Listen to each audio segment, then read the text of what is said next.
وعلى آلک و اصحابک یا حبیب اللہ۔ آپ اگر سارے دوست موبائل ہی چلائیں گے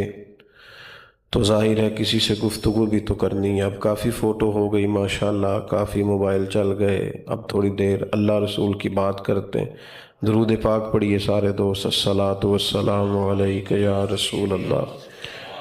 وعلی آلک و اصحابک، سارے درود پاک پڑھیے، سارے پڑھیے، وعلی آلک و اصحابک یا حبیب اللہ۔ حمد و صلات کے بعد انتہائی عزت و تکریم کے لائق بزرگوں،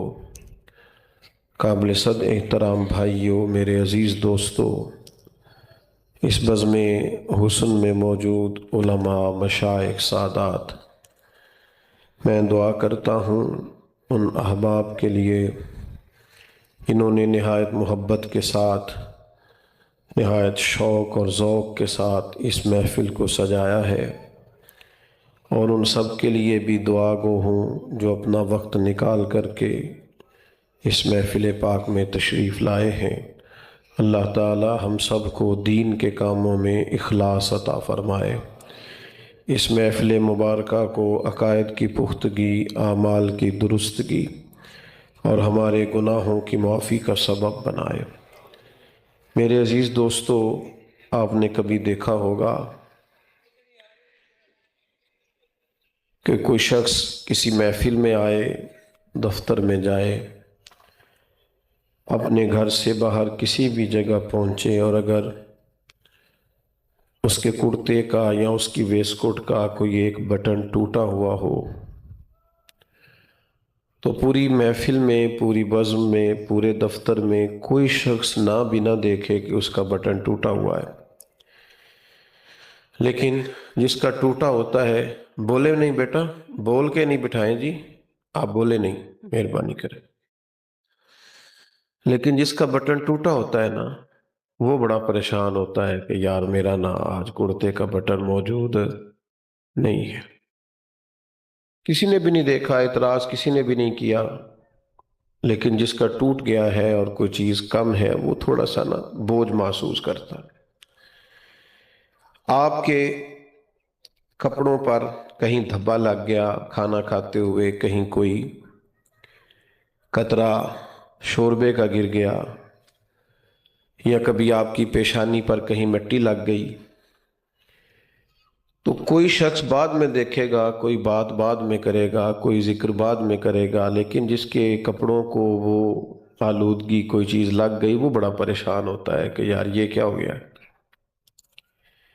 بار بار اس چیز کی طرف توجہ کرتا ہے، اسے صاف کرنے کی کوشش کرتا ہے، جس حد تک ممکن ہو اس دھبے کو اپنے کپڑوں سے، اپنے چہرے سے ہٹانے کی کوشش کرتا ہے، اور اگر وہ دھبا اسی طرح موجود رہے اور وہ بٹن اسی طرح ٹوٹا رہے تو طبیعت پر بے پناہ بوجھ ہو جاتا ہے۔ آپ کسی دوست سے آپ نے کہا کہ چلو میرے بھائی کھانا کھانے چلتے ہیں، تو وہ امیر آدمی ہے، اس کی جیب میں پیسے بھی موجود ہیں، اس کے پاس سواری بھی ہے، وہ آپ کے ساتھ جانے کی ساری طاقت رکھتا ہے، لیکن اگر اس کے کپڑے میلے کچیلے ہونا تو وہ کہتا ہے نہیں یار پہلے مجھے کپڑے بدل لینے دو۔ تو آپ جتنا مرضی بھی زور لگائیں،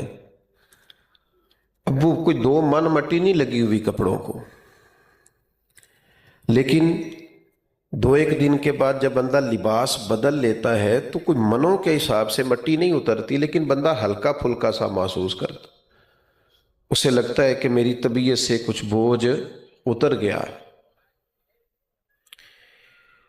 تو انسان کا یہ مزاج ہوتا ہے کہ وہ تھوڑی بھی گرد و غبار، تھوڑی بھی مٹی، موبائل والے بھائی اگر میری بات سنیں تو ذرا برکت ہو جائے گی،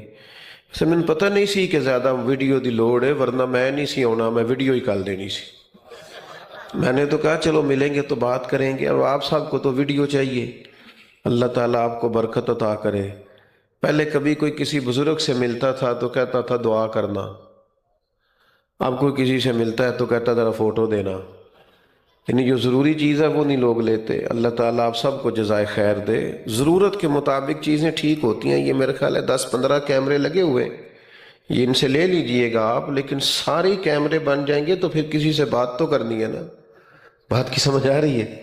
یہ جن لوگ جو بنا رہے ہیں یہ آپ کو دے دیں گے انشاءاللہ تعالی، کافی سارے ہیں۔ تو چند ایک لوگ تو یہ کام کریں تو ٹھیک ہے، تو ذرا باقی تھوڑی توجہ بھی کریں نا یار۔ چلو مچ بال عشق دا سیکھاں گے، کچھ دیر ایک دوجے نو ویکھاں گے، تو تھوڑی دیر تو ایک دوسرے سے بات ہونی چاہیے نا۔